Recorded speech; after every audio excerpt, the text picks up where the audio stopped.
Hello guys, कैसे हैं आप सब लोग। लॉन हंटर की एपिसोड 20 के साथ हाजिर। अगर अभी तक किसी ने मेरे चैनल को सब्सक्राइब नहीं किया हो तो चैनल को सब्सक्राइब कर दें, वीडियो को लाइक और शेयर कर दें। शुक्रिया। तो लास्ट एपिसोड के एंड पे हमने देखा था कि एसोसिएशन का मैनेजर सबसे कहता है कि हम लोग तोड़ के इस कर्स वाले स्पेल को डीएक्टिवेट कर सकते हैं, लेकिन उसके लिए हमें एक पावरफुल हीलिंग मैजिक की जरूरत है। हील लीडर अपने सारे साथी से पूछता है क्या हमारे पास ऐसे कुछ स्ट्रॉन्ग हीलर्स हैं जो कि यहाँ पर हमारे काम आ सके और इस कर्सिंग स्पेल को खत्म कर सके। उसके सामने लड़की उसे कहती है नहीं, हमारे पास ऐसा कोई भी हीलर नहीं है। सारे के सारे हीलर्स बहुत थक चुके हैं क्योंकि इस डंजन के अंदर आने से पहले हम लोग एक मॉन्स्टर के साथ फाइट कर रहे थे। ज़ाओ भी कहती है अब जबकि हमारे पास कोई स्ट्रॉन्ग हीलर्स नहीं है तो हमारे पास सिर्फ एक ही रास्ता बचता है, हमें अपने कुछ सबसे ज्यादा स्ट्रॉन्ग हंटर्स को आगे भेजना होगा ताकि वो उसकी विंग वाली वाल को तोड़ सके। तो उसने अपने सामने हवा का एक बड़ा सा बवंडर बना रखा है।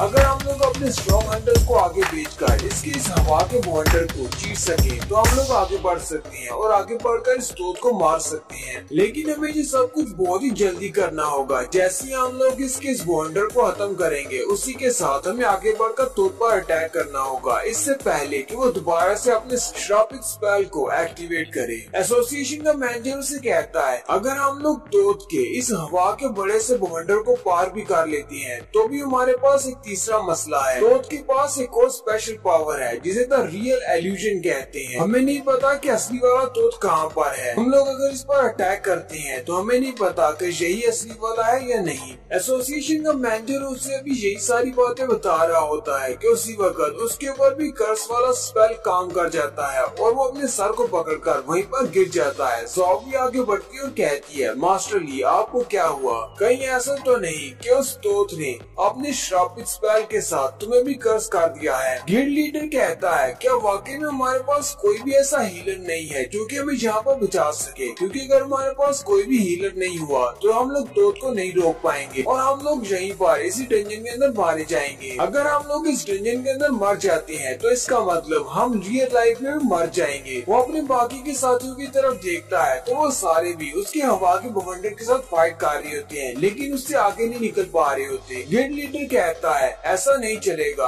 हमारे सारे साथी इस तरह तो मारे जाएंगे, मुझे कुछ न कुछ करना पड़ेगा। गिल्ड लीडर जल्दी से अपनी तलवार निकालता और कहता है उसका हवा का बवंडर बहुत ज्यादा फैलता जा रहा है, हमारे करीब आता जा रहा है, हम सब लोग इससे नहीं बच पाएंगे, मुझे कुछ न कुछ करना पड़ेगा। गिल्ड लीडर भागता हुआ अपनी तलवार को हाथ में लेकर आगे की तरफ बढ़ता और कहता है मैं अपने सारे साथियों को उस हवा के बवंडर से बाहर निकाल लाऊंगा। गिल्ड लीडर भागता हुआ उस हवा के बवंडर के पास चला जाता है लेकिन जैसे उस पर अटैक करने लगता है तो उसे कहता है तुम्हारे जैसे हंटर्स को जिंदा रहने की कोई हक नहीं है, जिन्हें ये भी नहीं पता कि उनकी लिमिट क्या है। और साथ ही वो अपने हवा के बवंडर के साथ उसके ऊपर अटैक करता है जिसकी वजह से गिल्ड लीडर पीछे जाकर गिरता है। गिल्ड लीडर पीछे जाकर गाड़ी के साथ गिरता है। ये वही गाड़ी है जो कि एसोसिएशन के मैनेजर की थी और वो गाड़ी भी उनके साथ ही अंदर आ गई थी। गिल्ड लीडर अपने पीछे की तरफ देखकर उस गाड़ी को देखकर बहुत सा हैरान हो जाता है। तो अपनी पावर्स को यूज करते हुए अपने बवंडर को और भी ज्यादा फैलाता जा रहा होता है लेकिन उसी वक्त दिखाते हैं गिल्ड लीडर उस गाड़ी के अंदर बैठ जाता है और उस गाड़ी को चलाता हुआ उसके बवंडर की उस दीवार को पार करते हुए आगे आ जाता है। बाकी के सारे हंटर्स भी ये देखकर बहुत सा हैरान हो जाते हैं और कहते हैं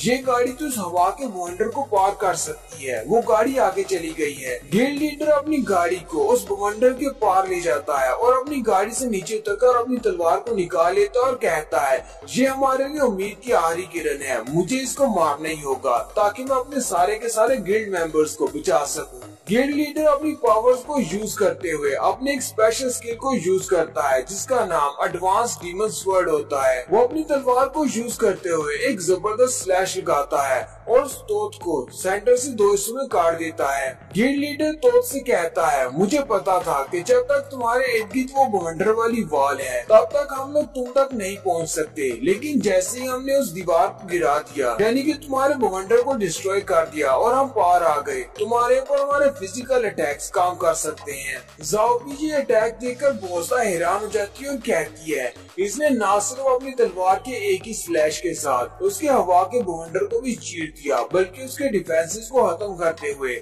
उस बॉस मॉन्स्टर को भी मार दिया है, यानी कि तोत को भी मार दिया है। जैसे ही वो तोत पर अटैक करता है, तोत वहाँ से गायब हो जाता है। तोत के गायब होने के साथ ही हवा का वंडर भी वहाँ से गायब हो जाता है। लेकिन साथ ही गिल्ड लीडर जी देखकर बहुत सा हैरान हो जाता है। जैसे ही वो साइड पर देखता है तो तोत उसके सामने खड़ा होता है। गिल्ड लीडर कहता है, ये तो यहाँ पर आया तो फिर मैंने किसको मारा था? लगता है कि इसने अपनी थर्ड एबिलिटी को यूज किया है, जो कि द रियल इल्यूजन थी। इसकी इल्यूजन इतनी ज्यादा परफेक्ट थी कि मुझे लगा कि ये इसकी रियल बॉडी है। तोत वापस आने के बाद गिल्ड लीडर से कहता है, क्योंकि तुमने मुझ पर अटैक किया है, अब इसलिए तुम्हें मरना होगा। और साथ ही वो अपने पास से अपने पंजे को यूज करते हुए उसकी तरफ आगे बढ़ाता है। तोत अपने पास से ब्लैक मैजिक को यूज कर रहा है, जिसकी वजह से उसने डार्कनेस का एक बड़ा सा हाथ बनाया होता है, जिसकी मदद से वो गिल्ड लीडर पर अटैक कर रहा है। गिल्ड लीडर उसके आगे आगे भाग रहा होता है ताकि वो उसके हाथ को डॉज कर सके। गिल्ड लीडर उसके हाथ से बचता हुआ आगे की तरफ भाग रहा होता है और कहता है, ये तो डार्क मैजिक है।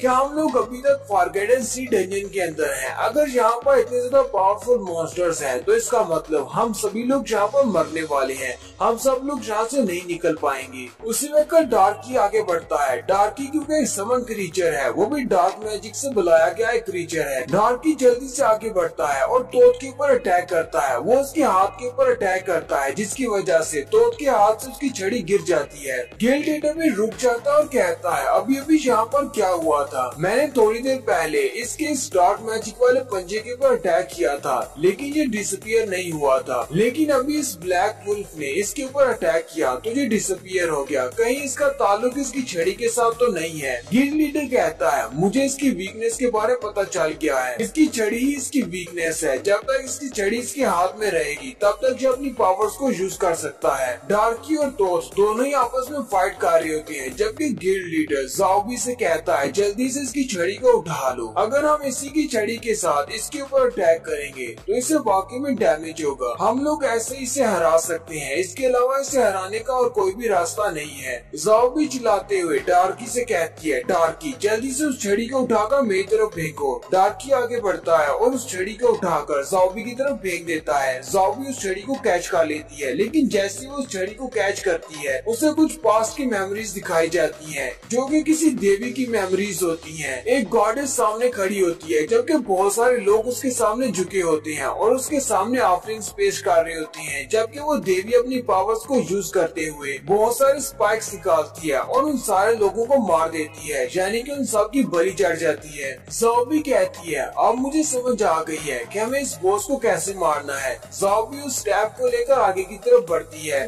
तोत भी चिल्लाते हुए अपने एक और स्पेशल स्किल को एक्टिवेट करता है और कहता है, लॉस्ट सोल मेरी कॉल को सुनो और सब लोग बाहर आ जाओ। वहाँ पर जितने भी लोग मर गए हैं, जितने भी हंटर्स मर गए हैं, उन सभी की बॉडी से उनकी सोल को निकाल लेता है, जो कि सारी कवे बनकर बाहर निकल आती है। ज़ाओबी उस छड़ी को अपने हाथ में पकड़कर आगे की तरफ बढ़ती है, जबकि ज़ाओबी की छड़ी के अंदर से व्हाइट कलर की कुछ एनर्जी निकल रही होती है। ज़ाओबी अपनी छड़ी को लेकर आगे की तरफ चलती जाती है, जबकि सामने की तरफ से तोत ने अपने पास से बहुत सारी सोल्स को बुला लिया होता है, जो कि कवे बनकर उड़ रही होती है। ज़ाओबी उसे कहती है, गेटकीपर तोत, ये तुम्हारी लास्ट ट्रिक है, इसके बाद तुम्हारे पास और कोई भी ट्रिक नहीं बचेगी। गिल्ड लीडर भी चिल्लाते हुए उसे कहता है, ज़ाओबी जल्दी से वापस आ जाओ, ये बॉस अपने अल्टीमेट मूव को यूज करने वाला है, तुम इसके सामने नहीं टिक पाओगी। लेकिन ज़ाओबी उसकी बात नहीं सुनती और वो आगे की तरफ चलती जाती है। वो सारे कव्वे आगे बढ़ते हैं और उसके ऊपर अटैक करते हैं, लेकिन फिर भी वो उनके सामने आगे चलती जाती है और जितने भी कव्वे उसकी व्हाइट रोशनी के साथ टकराते हैं, वो सारे वहीं पर डिस्ट्रॉय हो जाते हैं। जबकि उसकी छड़ी के अंदर से जो व्हाइट कलर की रोशनी निकल रही होती है, वो सीधी जाकर तोत पर पड़ती है और तोत भी बहुत ज्यादा हैरान हो जाता है। उस व्हाइट एनर्जी की वजह से तोत की बॉडी पर बहुत ज्यादा डैमेज होता है, जिसकी वजह से वो चिल्लाना शुरू कर देता है और थोड़ी देर में वो वहाँ से डिसअपियर हो जाता है और उनके पास विंडो ओपन होती है और कहा जाता है कि तुम लोगों ने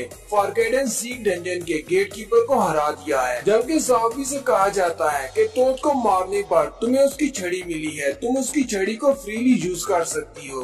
तोत के मरने के फौरन बाद वो सारे लोग जो कि उसके श्रापिक स्पेल से इफेक्टेड हुए थे वो सारे बिल्कुल नॉर्मल हो जाते हैं और कहते हैं क्या वाकई में हम लोग ठीक हो चुके हैं, हमारे ऊपर से श्राप उठ चुका है। और वो सारे काफी ज्यादा खुश होते हैं कि उनकी जान बच गई। वो सारे आपस में बातें कर रहे होते हैं। एक कह रहा होता है मैंने सुना है कि इस लड़की ज़ॉम्बी और हमारे प्रेसिडेंट यानी कि हमारे गिल्ड लीडर ने इन दोनों ने मिलकर हमारी जान बचाई है और उस तोत को हराया है। तोत को हराने के बाद वहाँ पर सामने एक छोटे पिरामिड के अंदर से एक जबरदस्त रोशनी निकलती है। रोशनी की एक बीम निकल रही होती है। यहाँ पर वो जितने भी बॉस को हराएंगे उस बॉस को हराने पर एक छोटे पिरामिड के अंदर से इसी तरह की रोशनी निकलेगी। गिल्ड लीडर ज़ॉम्बी से कहता है चलो शुक्र है हम लोगों ने उसे मार डाला। जबकि ज़ॉम्बी सोच रही होती है अब मुझे एक नया वेपन मिल गया है, मेरे पास एक नई छड़ी आ गई है। ज़ॉम्बी और डार्की दोनों ही बड़ा जबरदस्त स्टाइल मारते हुए कहते हैं ये डंजन तो बहुत ज्यादा कूल है। हंटर एसोसिएशन का मैनेजर भी बिल्कुल ठीक हो जाता है और उन सब से कहता है चलो अच्छा है कि तुम दोनों ने मिलकर उस तोत को मार दिया है। डंजन का एक बॉस मर चुका है, अब हमें बाकी के सारे बॉसेस के बारे में सोचना है कि उनको कैसे मारना है। लेकिन उससे पहले हम सभी काफी ज्यादा एग्जॉस्टेड हो चुके हैं। हम सबको रिकवर करने के लिए फर्नांडो ओएसिस जाना पड़ेगा। मैंटन उन सब से कहता है हम सब लोग जल्दी से जल्दी फर्नांडो ओएसिस पहुंच जाते हैं। मुझे लगता है कि एसोसिएशन वाले हमारे लिए हेल्प भेजेंगे। अगर वो लोग हेल्प भेजेंगे तो वो सारे लोग वहीं पर मिलेंगे। जब तक एसोसिएशन वाले हमारे लिए कोई मदद नहीं भेजते हम सब लोग फर्नांडो में जाकर रह सकते हैं। लेकिन फर्नांडो ओएसिस तक पहुंचने के लिए हमें पहले उस पायरामिड तक जाना है जिसके अंदर से वो लाइट निकल रही है। जैसे ही हम लोग उस लाइट में जाकर पहुंचेंगे वो एक पोर्टल है, वो हमें उस जगह पर पहुंचा देगा जहां हमें जाना है। साथ ही नेक्स्ट सीन स्काई टावर का दिखाया जाता है जहां पर रैन के पास विंडो ओपन होती है और उसे कहा जाता है तुम्हें बहुत ज्यादा बधाई हो, तुम स्काई टावर के 50 लेवल तक पहुंच चुके हो। और यहाँ पर उसे 3 ऑप्शन में से चूज करने का ऑप्शन दिया जाता है। इसका सबसे पहला ऑप्शन होता है अपने आर्मर को 20% तक इंक्रीज करना, दूसरा ऑप्शन होता है अपनी हेल्थ को 60% तक इंक्रीज करना और तीसरा ऑप्शन होता है अपने माना को बढ़ाना। रैन कहता है ये तो बहुत ज्यादा मुश्किल है, मैं बहुत ज्यादा कंफ्यूज हो रहा हूँ, मुझे इन तीनों में से किस चीज को सिलेक्ट करना चाहिए क्योंकि मेरे पास सिर्फ एक ही ऑप्शन है, मैं तीनों में से सिर्फ एक ही को सिलेक्ट कर सकता हूँ। रैन कहता है जैसे मैं ऊपर वाले फ्लोर पर जा रहा हूँ तो सारे फ्लोर सिटीज की तरह के मॉडल के बने हुए हैं जैसे कि ये भी एक शहर है। रैन कहता है अब पता नहीं यहाँ का बॉस कैसा होगा, वो भी एक नॉर्मल डंजन के जैसा एक मॉन्स्टर होगा या फिर फर्स्ट 10th लेवल की तरह का एक बोलने वाला मॉन्स्टर होगा। रैन कहता है चलो इसे छोड़ो अभी के लिए, जो भी मॉन्स्टर होगा मैं उससे फाइट कर लूंगा, लेकिन पहले मुझे अपने रिवॉर्ड को सिलेक्ट करना है। रैन कहता है अब जबकि इस फ्लोर का रैंक काफी ज्यादा हाई है, मुझे लगता है कि यहाँ का मॉन्स्टर भी बहुत ज्यादा हाई पावर का होगा, इसलिए मुझे अपने माना को इंक्रीज करना चाहिए क्योंकि मेरे माना की पावर बहुत ही जल्दी खत्म हो जाती है। रैन अपने माना को रिकवर करने के ऑप्शन को सिलेक्ट कर लेता है। रैन कहता है जब से मैंने 10वें फ्लोर को पार किया है उसके बाद से कोई भी ऐसा मॉन्स्टर नहीं मिला जो मुझसे बात कर सके। मैंने बहुत सारे मॉन्स्टर्स को मारा है, बहुत सारे बॉसेस को मारा है, लेकिन वो सारे ही किसी न किसी किस्म के मॉन्स्टर्स थे, वो बात नहीं कर सकते थे और उनके पास कोई भी इंटेलिजेंस नहीं थी। ज़ू फेंग कहता है यहाँ पर बहुत सारे फ्लोर्स ऐसे थे जहाँ पर बहुत सारे इंसान भी थे, यानी कि इंसानों के कंकाल थे जो मेरे साथ फाइट कर रहे थे बिल्कुल ज़ॉम्बीज की तरह। स्काई टावर बहुत ज्यादा मिस्टीरियस है, आखिर यहाँ पर इंसानों का क्या काम है, इंसान हमारे साथ फाइट क्यों कर रहे हैं। और साथ ही रैन के सामने एक रेड कलर की फॉर्मेशन ओपन होती है, एक पोर्टल होता है जिसके अंदर से उस बॉस ने निकलना है। रैन कहता है तो यहाँ पर बॉस अपीयर होने वाला है, इसका ऑरा तो बहुत ज्यादा ठीक है, लगता है कि ये बॉस बहुत ज्यादा स्ट्रॉन्ग होगा। बड़ी देर के बाद उस फॉर्मेशन के अंदर से एक बॉस बाहर निकलता है। रैन कहता है मुझे तो ये बिल्कुल एक स्केलेटन बॉस की तरह का लगता है, ये भी एक कोई डीमन मॉन्स्टर होगा। लेकिन जैसे ही वो मॉन्स्टर बाहर निकलता है वो बॉस कहता है मैं कितने ही सालों से यहाँ पर इंतजार कर रहा था, अब मुझे दोबारा एक मौका मिला है फाइट करने का। रैन से देखकर बॉस हैरान हो जाता है और कहता है एक तो ये बॉस 50th लेवल का है और ऊपर से बहुत ज्यादा स्ट्रॉन्ग है और साथ ही ये बोल भी सकता है, मेरी तो वाट लग गई है। और यहीं पर हमारी एपिसोड 20 का एंड होता है। एक्सप्लेनेशन अच्छी लगी तो कमेंट करके जरूर बताएं। चैनल को सब्सक्राइब करके वीडियो को लाइक और शेयर कर दें। शुक्रिया।